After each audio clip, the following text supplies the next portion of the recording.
and welcome to Raisina Up on TIOL Tube. In this show, we bring you news about law and policy changes in the vivid world of the Indian bureaucracy. We also take you through developments in the creation of the GST Council Secretariat and budget preparations. But first, let's start with the dangerously expanding influence on the IAS lobby. Does the IAS have a secret agenda? Does the IAS want to rule India? Other central Group A services certainly seem to think so. Following the open clash between the Revenue Secretary Mr. Hasmukh Adhya and IRS officers recently, the rift between the IAS and the other services is increasingly becoming public. The trigger point this time is the contradictory terms of reference of the task force constituted to comprehensively study cadre restructure of all organized Group A services in the Government of India and make recommendations for an ideal structure which will check stagnation. About 49 organized Group A services belonging under 12 service associations have come together under the Confederation of Civil Service Associations to demand equal opportunities to head senior posts. They have made a representation to the government, including the PMO and Finance Minister, pointing out various discrepancies in the constitution of a task force and their lack of confidence in ability to deal with service issues. What are these grievances? First, the mandate of the task force is to study the cadre restructure of all organized Group A services, but its terms of reference have been restricted. The Department of Personnel and Training has excluded the IAS from this review. This exclusion means the IAS, which happily has the least stagnation among all the services, cannot be used as a point of comparison. Let's hear Mr. Jayant Mishra, General Secretary of the IRS Officers Association. Once the scope of the cadre review committee, this is for the study of the cadre structures and to suggest as to what should be the ideal structure so as to ensure that there is mitigation of the stagnation, then there is just no justification that why the study of IAS should not be there in such a study. Secondly, the task force is headed by Mr. T. Jacob, Additional Secretary in the Department of Personnel and Training, who is an IAS officer with the mandate to study grade structure and their services. This means one service shall decide for all. There are also no other members on the task force committee. Mr. Jayant Mishra questions the absence of representation from other services. But we are not even aware who are the members. So that level of opacity is there. Perhaps by 6th of September, these who were to be the other members was perhaps not even decided.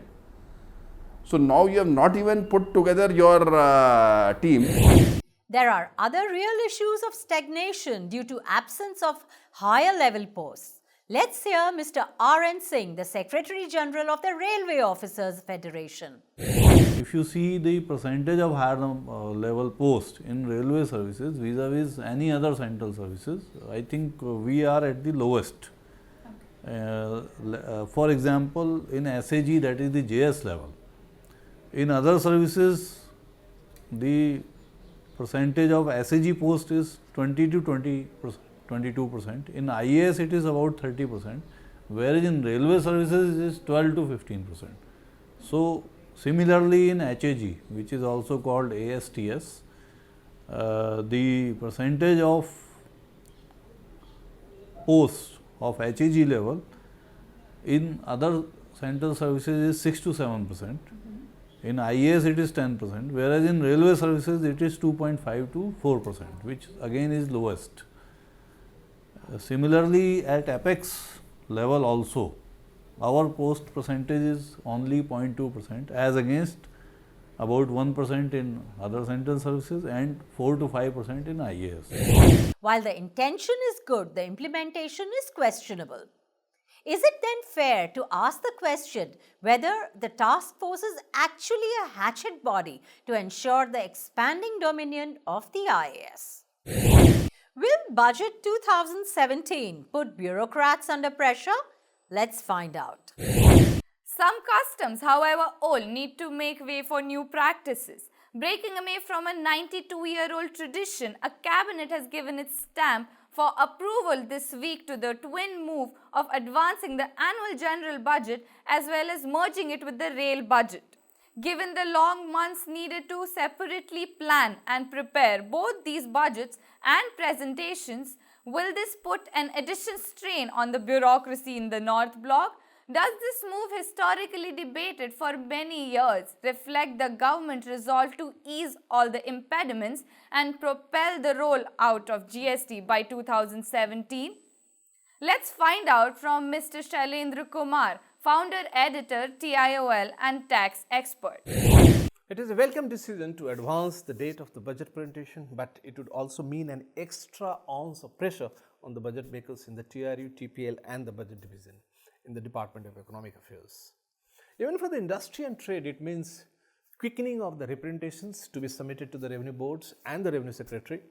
The Union Finance Minister will have to start meeting domain experts and the industry and trade from early December, immediately after the end of the winter session.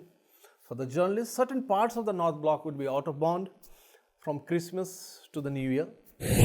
What are the advantages of this preponement and challenges? Do you think the rail budget will end up as an annexure to the general budget? It's true, there are several benefits of advancing the budget presentation. I wish in place of February 1st or maybe the first week, it could have been perhaps the last week of the winter session, so that the revenue boards could have got a few weeks to plan and notify certain new changes approved by the parliament. Anyway, the key benefits are going to be an enhancement in the expenditure efficiency in the government spending, greater opportunity for the India Inc. to make allocation of their resources even before the new financial year rolls out, even comprehensive tax planning and many more benefits can be accounted for. So far as the rail budget goes, it should be reduced to a few paras of the finance minister's speech, and other financial details and budgetary support can be annexed to the expenditure budget of the government exactly the way it is done today for other ministries. Let us not make a big deal out of the rail budget part and let the railways do its primary job of ferrying passengers as well as goods. Budget 2017, merged with the rail budget, shall be the first budget of its kind which could put some pressure on bureaucrats. Let's hear Mr. T.R. Rustagi, former Joint Secretary in the Finance Ministry. Pressure means that they have to do an exercise in consultation with the Railway Board, because Railway Board has been making the railway budget so far. And now because it will be made by the Finance Ministry and it will be announced by the Finance Minister. Right. So in my opinion, a coordinated exercise will have to be done between the Finance Ministry and the Railway Board. So to that extent, there has to be a lot of discussion and consultation before this budget is actually merged into the finance budget. True, that shall involve some hard work. It could also be a farewell budget for the Central Board of Excise and Customs, considering that the GST, which will subsume Central Excise, is scheduled to be rolled out by April 2017. So excise officials may neither be excited nor innovative in their budget proposals. Let's hear Mr. Rustagi. So this year could be very emotional for them, that this is the last budget they would be making of this kind, which they have been making all along. But because it is 2 months only, assuming that it is coming on 1st of April with GST, right? I mean, assuming that. So whatever they do on 1st of February, so that will be only for 2 months. I mean, it will not be more than 2 months to that extent. So, but to the extent we are never sure that suppose for any reason, I mean, there could be a chance that on 1st of April GST is not coming. Then this existing rate structure will continue. So I think they have to do their exercise in the normal course. It seems with this move, the BJP government will formally lay to rest the British legacy of budget time and tradition. Let's now find out what stresses out our men in uniform. Both media and the public have often complained about the excessive use of police force. Police personnel have snatched the cameras and banged it on the road, beaten up protesters and journalists, causing injuries and sometimes even death in all days' work to maintain law and order. And now a study tells us that more than 90% of policemen in India, especially constables, are stressed out. They show poor judgment and lose their temper on the job because they are tired and fatigued due to erratic duty hours, extended shift duties, emergencies, and work pressure. Lack of sleep, unanimity in food intake, and living away from family also makes them mentally exhausted and irritable.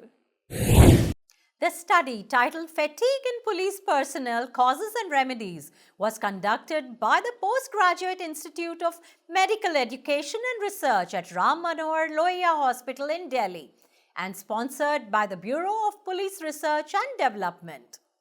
This study, published in August 2016, focused on work culture and concluded that 92% of the 21 lakh police officers working in India suffer from stress and anxiety, which promoted officer misconduct and the use of force.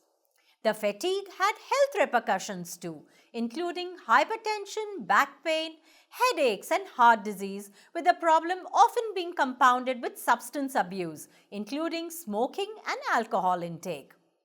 Even India's paramilitary forces, including the Border Security Force, the ITBP and the CRPF, are similarly affected.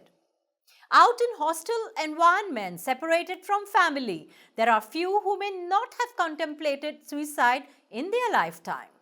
We spoke with Mr. Vikram Singh, an ex-IPS officer who retired as the Director General of Police, Uttar Pradesh. He highlighted the primary problem faced by these brave men in uniform. There is blanket ban on holidays, irrespective of the fact that you have lost your brother or irrespective of the fact that you have lost your parent. There can be no question of going home.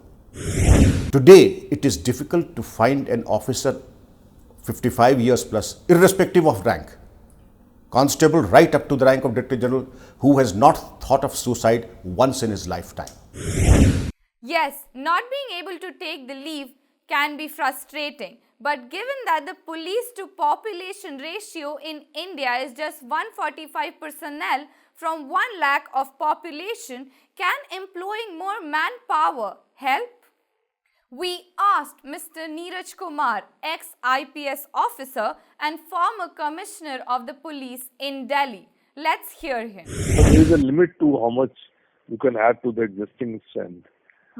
Because after all, there is a cost attached to it. Every time you take one person in as even say as a constable or the lowest rung of the police forces, the costs are quite heavy to the exchequer. And secondly, you cannot make an organization so huge that it becomes unmanageable. During my time, the total strength of Delhi police was 85,000. I'm sure it must have crossed the 90,000 mark, if not the lakh mark. So for anyone to govern such a huge force, it's that much more difficult to look after their motivation, to look after their logistics, to their uniform, their food, and so on and so forth. So, should we dismiss the stressful work conditions as an occupational hazard, or are the forces taking any action? We spoke with Mr. S.VASUDEV, IPS officer and Special Commissioner, Delhi Police. He says there is a strong focus on shorter duties and interpersonal communication. Let's hear him. In PCR, for example, we have made it a 6-hour shift in the police control room so that they get rotated, because that requires high quality attention.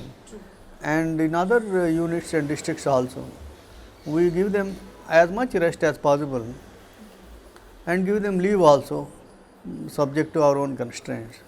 So, and also not only that, we now told them at least when the birthday of a child is to be celebrated or a marriage day we told the DCP that they must give the leave or duty off to them on those days, which they are complying with. Yes, overall wellness is crucial to performance and each of these measures would help. In addition, the study also suggests other remedial measures like increase in pay packages and leave period, community involvement, psychotherapy, playgroups and meditation. Who will grab the key posts in the GST Council Secretariat? Even as the GST Council held its first meeting in the capital, the question among bureaucrats is who will man the GST Council Secretariat, which shall have its office in New Delhi and shall be the backbone for the implementation of GST in India. Trying to preempt the IAS lobby from grabbing key positions in the composition of the Secretariat, a delegation of members of the Indian Revenue Service, Customs and Central Excise made a special representation to the Finance Minister. The FM has now promised them that key positions in the Secretariat shall go to IRS officers taken on deputation from both the central and state governments. Let's look at the composition of the GST Council Secretariat. The Revenue Secretary, usually an IS officer, shall be the ex officio secretary to the GST Council. But the IRS Association has demanded the secretary to the council must be a member of GST in the CBEC. Next in the hierarchy is the chairperson CBEC, who shall be the permanent invitee. The cabinet has also approved the creation of 1 post of additional secretary and 4 posts of commissioner in the secretariat. These newly created posts are expected to be manned by IRS officers. The FM has promised the IRS Association that no post shall be reduced. Rather than giving the technical nature of the GST, the role of IRS in the implementation of GST is set to increase. This shall be key to the success of GST in India. Not many are aware that economic crisis in Greece was a result of faulty implementation of the GST bill. On this note, we conclude this bulletin of Raisina Uphill. Thank you for watching. We look forward to your suggestions and feedback at editor@tiol.in. Goodbye.